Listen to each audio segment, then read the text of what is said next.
Dios acepta tal cual como somos, ¿no? Era lo que tú decías, y no, eso es un error. Satanás tiene el poder para realizar o ejecutar milagros sobrenaturales, es decir, sanar a una persona que tenga cáncer, sanar a un paralítico. Tiene la... Son creencias, para mí son creencias, o sea, yo no creo que Satanás haga eso. Para terminar, ¿me permites hacer una oración por ti? Claro, Juanjo. No, porque muchos hemos recibido actualmente una fe por tradición, ¿no? Yo soy católico porque mi abuela era católica, pero lastimosamente no tenemos ahora jóvenes, sobre todo, convencidos de su fe, que digan, quiero ser esto, ¿no? Ese es el problema de la fe ahora también.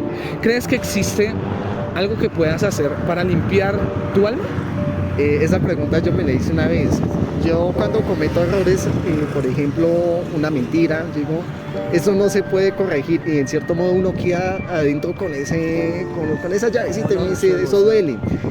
Sin embargo, claro que uno puede corregir los errores de uno. ¿Pero puedes limpiar tu alma?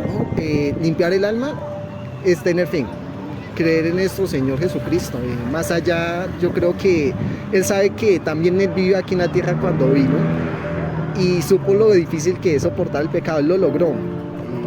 Y pues nosotros somos al fin y al cabo humanos, no tenemos la facilidad de soportar, pero lo que sí podemos hacer es mejorar cada día. Es decir, hay veces hay que calmarnos un poco y reflexionar y pensar.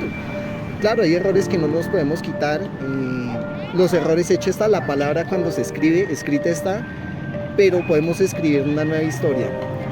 La escritura dice que Dios estableció una forma de resolverlo, una forma de limpiarnos. Hay una forma de poder limpiarnos. Y lo que describe la escritura es que la buena noticia de Dios para ti y para mí es Jesucristo. ¿Por qué Jesucristo? Porque a través de su muerte y a través de su derramamiento de sangre fuimos limpiados de ese pecado. Mira lo que dice Isaías 1:18, dice: vengan, pongámonos a cuentas, es decir, resolvamos este conflicto, está diciendo Dios. Aunque tus pecados sean como escarlata, o sea, muy sucios, esté muy manchado tu vestido, quedarán blancos como la nieve. Y aunque sean muy rojos como la púrpura, quedarán blancos como la lana. Lo que está diciendo Dios es: ven, Juan, vamos a resolver el asunto. Tú no te puedes limpiar, pero aunque tu pecado sea una gran mancha, gran contaminación, yo lo puedo limpiar. Pero ven y resolvámoslo. Pero en pocas palabras, déjame resolverlo porque tú no puedes. O sea, definitivamente no hay nada que podamos hacer para limpiar nuestra alma. Ahora, si las buenas obras no limpian nuestra alma, quiere decir que tenemos una única opción, y es depender de Jesucristo. Porque Jesucristo, dice la Escritura, que de tal manera amó Dios al mundo, que envió a Jesús para morir por nosotros, y que todo el que crea en ese acto de amor pueda obtener salvación y no condenación. Dice, porque el que no ha creído ya ha sido condenado. O sea, definitivamente no creer en esta obra de amor de parte de Dios es literalmente pagar nuestra propia condenación, es decir, ¿hasta dónde firmo para ser condenado? ¿Sí? Y lo que hizo Jesucristo por mí, por ti y por mí, fue liberarnos de esa condenación, fue sacarnos del destierro del que fuimos enviados por causa de nuestro pecado. Mira, Colosenses 1:13 dice: Él nos ha librado del poder de las tinieblas, del gobierno de Satanás, y nos ha trasladado al reino de su Hijo. O sea, nos movió de allá y nos puso acá, en quien tenemos redención por su sangre y perdón de los pecados. ¿Qué tengo que hacer yo para que el pecado sea borrado de mi alma? Respecto a lo que decías de las obras, si bien los sacramentos son obras físicas, claro, porque Dios habla a la humanidad en lenguaje humano. Nosotros no entendemos otro lenguaje que no sea el lenguaje humano, ¿no? Por eso Dios me va a hablar a mí con signos, porque los seres humanos somos seres de signos. Es decir, nos dejamos llevar por lo que vemos, escuchamos, tocamos. Todo espiritual no tan fácil nos entra, ¿verdad? Porque si no todos seríamos cristianos, ¿no? Entonces, en la Escritura también se va a hablar de las obras. Se necesitan las obras para también llegar a la redención y a la salvación, porque Santiago va a decir en su carta: muéstrame tu fe sin obras, que yo por mis obras te mostraré mi fe. Necesitamos las obras, sí o sí. Necesitamos signos que ratifiquen la fe que Cristo nos enseñó. Ahora, tú dices: ¿qué tipo de persona? Ya esto está mal, estamos condenados, nos vamos para el agujero, o como dicen coloquialmente, para la paila mocha, ¿no? Ya nada que hacer, ¿no? No, porque entonces no tendría sentido que Cristo hubiera venido. Sería ya una visión como muy fatalista, ¿no? Ya venga el Armagedón, el terremoto y lo que sea que nos vaya a aplastar, ¿no? No, si bien el Apocalipsis habla de números, acuérdense que también el Apocalipsis es un libro muy simbólico. ¿no? Muy simbólico, es de muchos signos, que los cuernos, que 7 ojos, es una cosa también hasta terrible, ¿no? Uno se pone a dibujar eso feísimo, ¿no?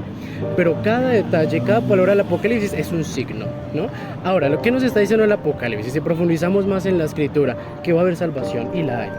Tal cual como habla el Evangelio de hoy, que se proclama en la misa, ¿no? Va a haber salvación, pero le preguntan al Señor hoy, ¿pocos se salvan?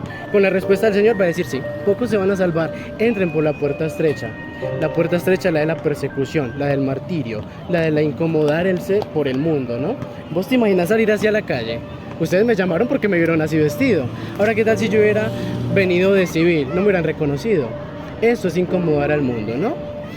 Esas cositas, así como de estrecheces que habla el Señor en el Evangelio, es lo que nos va a dar la salvación. Ahora, ¿qué otro elemento contamos para la salvación o la purificación del alma según la sangre de Cristo que ahorita mencionabas, ¿no?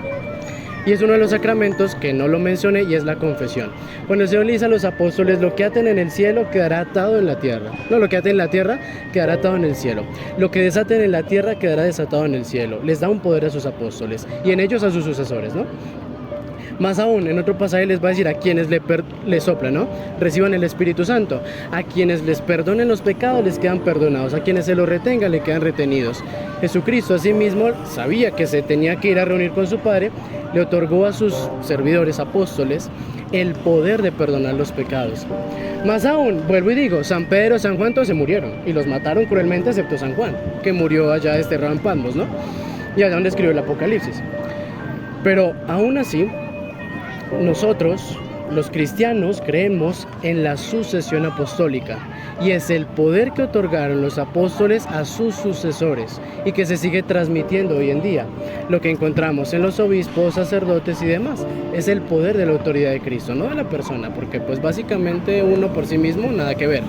Uno hasta por ser sacerdote es pecador, pero la confesión es tan grande que hasta uno que tiene el poder de perdonar pecados va y se arrodilla a pedir perdón de Dios por medio de los ministros que Él dejó.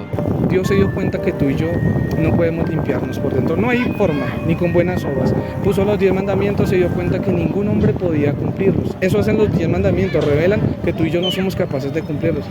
Dios le demostró al hombre que era imposible. Entonces Dios preparó un plan y dijo, como ustedes no pueden limpiarse, yo mismo voy a descender para limpiarnos. Y lo único que pudo limpiarnos o puede limpiarnos a nosotros es la sangre de Jesús. Jesús aparece en la historia para resolver el problema del pecado del hombre, el problema de la relación que se rompió entre nosotros y Dios. Literalmente perdimos el contacto de Dios de nuestra lista de WhatsApp, se borró y Jesús vino para decir, tranquilo, yo tengo el número. ¿Qué es lo único que tenemos que hacer? Aceptar y reconsiderar cuál es la manera en la que estamos correspondiendo al amor de Dios. Porque si yo te digo que hubo un hombre que pagó el precio que tú y yo merecíamos, y que ese hombre entregó su sangre para limpiarte de pecado, lo primero que debería pasar por tu mente es, oye, ¿cómo puedo corresponder a ese hombre? ¿Cómo puedo corresponder a ese amor de Dios que se entregó por mí? La Biblia describe que el pecado es como una mancha en nuestra alma. Es decir, que es algo que no se puede limpiar con buenas obras, no importa lo mucho que hagamos, lo bien que nos comportemos o intentamos comportarnos, nada va a limpiar la mancha de pecado que ya está dentro de tu alma, dentro de tu corazón. No hay nada que pueda limpiarnos. ¿Eso es una buena o una mala noticia? ¿Qué crees? Eso es una mala noticia. ¿Verdad que sí? Pero la Biblia también describe, como esa mala noticia, describe también una muy buena noticia. ¿Tú has escuchado alguna vez el Evangelio? Sí. ¿Sabes qué es el Evangelio? No. El Evangelio es eso, es una buena noticia. Eso significa Evangelio. La Biblia dice que la buena noticia de Dios es Jesucristo para la humanidad. ¿Qué has escuchado acerca de Jesús? Que Él murió porque nosotros pecamos hacia Él. Ok, bien. Entiendes. La buena noticia de Dios, según la Biblia, es que Dios estableció un plan para poder limpiar nuestra alma, que nadie puede limpiar. Y dijo, bueno, ellos no pueden hacerlo por sí mismos, yo voy a establecer un plan para poder lavarlos. Y la única forma de lavar nuestra alma sucia, contaminada, pecadora, era con algo que fuera más puro que nuestra propia alma. Y eso que es más puro que nuestra propia alma, la Biblia lo describe como la sangre de Jesús. La sangre de aquel que limpia, que quita la mancha, que limpia el pecado y la contaminación del mundo. Eso es lo que significa el sacrificio de Jesús. Eso es lo que resume el Evangelio como tal. La Biblia dice en Isaías 1:18, dice Dios, vengan, pongámonos a cuenta, Salomón, dice el Señor. Aunque tus pecados sean como escarlata, quedarán blancos como la nieve. Aunque sean rojos como la púrpura, quedarán como la blanca lana. Es Dios diciéndote, ven Salomón, tranquilo. Estás sucio, estás contaminado, tienes un destino de condenación, pero yo quiero limpiarte. Y lo único que tienes que hacer es creer en que la obra que yo hice es suficiente para limpiarte. Dice la Escritura en Juan 3:16, de tal manera amó Dios al mundo que entregó a Jesucristo, para que el que cree en Él no se condene más, sino que obtenga vida eterna, salvación, limpieza, pureza de pecado, y ya no tengamos mancha delante de Dios. Y solamente así podamos vivir bajo el gobierno de Dios y no bajo el gobierno de Satanás. ¿Qué opinas de eso? Eso es bastante bueno, la verdad. Y pues al parecer eso nos atrae a acercarnos a Dios y pues hablar más de Él. Y es... La obra de Jesús implica una cosa nada más, porque fe y creer es correspondencia. Haz de cuenta que vamos en un avión y el avión se motorea y va en picada. Vamos a estrellarnos, vamos a morir. Pero viene la azafata y te dice, tranquilos, Salomón puede salvarte, tienes que ponerte el paracaídas. Y la urgencia de que el avión se va a estrellar y puede que mueras es de que si tú pones el paracaídas, pues no vas a morir. ¿Qué harías con el paracaídas apenas te lo den? Me lo coloco obviamente y pues haría lo que me dijeran, siguiendo las estrictas normas del paracaídas y de lo que me dicen. Para evitar la muerte, ¿cierto? Eso es Jesús. Es el que te dice, camina conmigo. Es la única forma de evitar la muerte. Es la única forma de evitar el destino que merece Satanás, que merecen todos los que están bajo su gobierno. La Biblia dice en Colosenses 1:13, dice que Él nos ha librado del poder de las tinieblas y nos ha trasladado al reino de su amado Hijo, en quien tenemos redención por su sangre y el perdón de los pecados. Creo indudablemente que quien nos ha otorgado el perdón o la reconciliación con Dios necesariamente es Cristo, porque fue Él el que pagó el precio, porque fue Él el que derramó su sangre, porque solamente Él tiene el poder, como dice la Escritura, de desatar los sellos, es decir, toda autoridad lícita en la tierra y fuera de la tierra la tiene Jesucristo. Creo que nuestra fe se estrella mucho, o nuestra fe fracasa mucho, lo que tú decías al principio, por la mala enseñanza o el mal concepto que tienen muchos que se hacen llamar cristianos o católicos, en fin, pero se estrellan con una fe que me capacita a mí para entrar en el cielo por causa de mis obras o por causa de mi conducta. Ciertamente la conducta refleja, como dice en Santiago, refleja la fe que nosotros profesamos, pero no son las obras las que manifiestan salvación en mi vida, ¿sí? Aunque ciertamente como un salvo manifiesto obras como de una persona salva, como de un hijo de Dios que forma parte del reino de Dios. Según la Biblia, Dios quiere ponerse a cuentas con nosotros, pero nosotros no nos ponemos a cuentas con Dios según lo que hacemos, porque en ese orden de ideas, ¿tú sabías que Satanás tiene el poder y la autoridad para resolver conflictos, para hacer el bien? Satanás tiene el poder para realizar o ejecutar milagros sobrenaturales, es decir, sanar a una persona que tenga cáncer, sanar a un paralítico. Tiene Son creencias, para mí son creencias, o sea, yo no creo que Satanás haga eso. Para mí Satanás te muestra el mal y te lo muestra de muchas formas diferentes y fáciles de hacer al llegar hacia algún lado.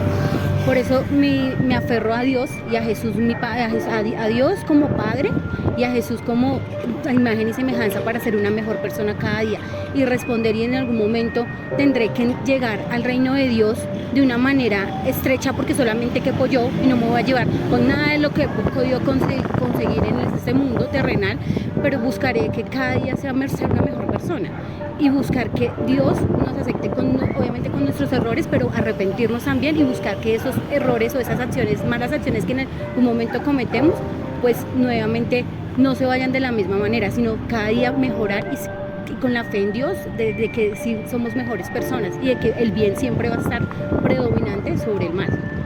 Listo.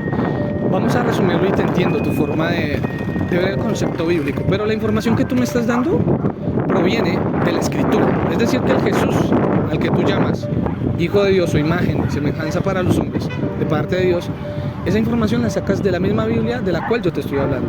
La Biblia de la cual te estoy hablando, que es la misma de la que tú me hablas, dice que a Satanás se le fue dado poder y autoridad para engañar aún incluso a los escogidos. ¿Quiénes son los escogidos? Los que confiesan la fe en Jesucristo. En eso se resume el cristianismo. El cristianismo no se resume en buenas obras, en que yo voy a una iglesia y me confieso o hago buenas obras para poder entrar al reino de Dios. No, porque definitivamente ya aprendimos que aunque haga muchas cosas buenas por fuera, por dentro puede estar contaminado. Y ningún hombre en la tierra puede limpiarse por sí mismo. Es decir, que todo lo que enseña la religiosidad es una mentira. Porque si estamos sucios por dentro, ni confesiones, ni buenas obras, ni dar caridad a los pobres, me va a limpiar por dentro. Eso no limpia a nadie, ni la psicología, ni la ciencia, ni el medicamento, nada. Es decir, que por eso es tan importante la obra de Jesucristo, el mismo que partió la historia en dos, el hombre que vino hace más de 2025 años y hoy estamos hablando de él. Imagínate, creo que él merece tu atención. Solamente a través de Jesucristo puedes reconciliarte con Dios. La Biblia describe que eso fue lo que hizo Jesús. Dice la Escritura que aunque nuestro pecado sea tan sucio o inmundo como una mancha roja en un vestido blanco, Él es capaz de limpiarnos por medio de la sangre de Jesús y hacer que ese vestido manchado se convierta en un vestido blanco. Es la única forma en la que podremos mirar nuevamente al cielo y decir: hey Señor, ahora tú eres mi Dios y yo soy tu hijo. Dice la Escritura: si mi pueblo, todos los que vemos, todos los humanos, se humillan, se arrepienten y se convierten, entonces, solamente entonces, yo seré su Dios y ellos serán mis pueblos. Es decir, que no hay otra forma de hacerlo. ¿Qué opinas de esta información? No, pues es valiosa, digamos, como para uno de pronto tener más claras algunas cosas de Dios, de la Biblia. Ahora, lo que trato de hacer que entiendas es que estás destinado a una condenación separada de Dios. ¿Qué puedes hacer hoy? Algo para resolverlo. Es simple. La Biblia dice que Dios envió a su Hijo Jesús para que el mundo no se condenara, es decir, no se perdiera por la eternidad sin Él, sino para que todo aquel que cree en Jesucristo tenga vida eterna y salvación con Él. El único requisito es creer. El único requisito es confesar a Dios como nuestra máxima autoridad.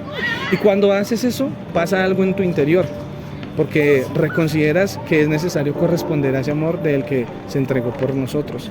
¿Cuándo crees que es tiempo de reconciliarte con Dios? No, pues yo pienso que pues todos los días, ¿no? Pues dándole, digamos que gracias, orándole, hablando con Él. ¿Tienes una Biblia en tu casa? Sí, claro. La información que te acabo de dar proviene de la Biblia. Quiere decir que una información que tal vez nunca habías escuchado porque muy poca gente la habla o porque posiblemente no habías tomado el tiempo de leer tu Biblia. Esa información la encuentras ahí, lee tu Biblia, busca, escudriña. Sí, claro, está la opción de salvarnos o condenarnos. Bueno, tú decías que hoy sí hay una idea muy errónea y lastimosamente desde la estructura romana también se difunde mucho ese error, y es que Dios acepta tal cual como somos, ¿no? Era lo que tú decías, y no, eso es un error, porque entonces yo soy ladrón por naturaleza o mitómano, Dios me acepta así y ya me salvé. No, por eso he hablado de la confesión, tienes que humillarte, tienes que postrarte al Señor, ¿no? Llegar de rodillas y lo que vos decías, suplicarle. Si el Señor dejó medios humanos para ello, pues acéptalos, o pues toma lo que te sirva, ¿no?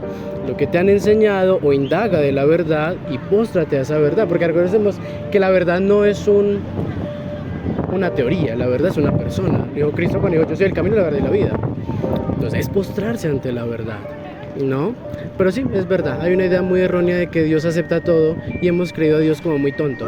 No, Dios no es tonto, Dios también es justo, y la justicia es dar a cada quien lo que se merece. Y si por tus obras, por tu malas acciones o tu libertad mal usada, lo que corresponde, lo que tú mencionas en Apocalipsis, pues eso te corresponde, porque Dios respeta la libertad. Dios no nos va a obligar a salvarnos. Libremente, como decía, te salvas o libremente te condenas, ¿no? Pero sí es básicamente una idea errónea que lastimosamente desde Roma y otras estructuras eclesiales han estado difundiendo. Pero eso solamente confunde a los fieles y confunde a la gente. Sobre todo confunde a los jóvenes, ¿no? Porque pues son los que más andan como en su libertinaje y muy rica la vida loca, como dijo Ricky Martin, y siguen en eso, porque no hay quien exija, no hay quien ponga orden, normas, ¿no? Y cada quien vive como se le da la gana, pero claro, no es eso. Sí se necesita postrarse a los pies del Señor y sí se necesita un poquito también de disciplina, de exigencia, ¿no? Exactamente. No lo sigas intentando de ninguna otra forma. Solo la Biblia puede acercarte a Dios. ¿Por qué? Porque la Biblia es la palabra de Dios escrita que manifiesta esa buena obra que hizo para poder salvarnos. Para terminar, ¿me dejarías hacer una oración por ti, Salomón? Sí. ¿Puedes darme tu mano, Salomón? Padre, gracias por la vida de Salomón. Este es un momento especial.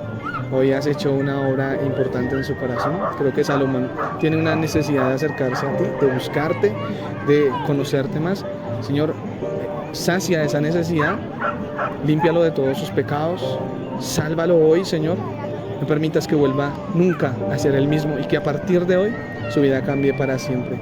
Muéstrate en su camino, revélate como eres y que él pueda conocerte como el mejor amigo, como el gobernante de su vida. Gracias, Señor, por la vida de Salomón, gracias por este momento, en el nombre de Jesús.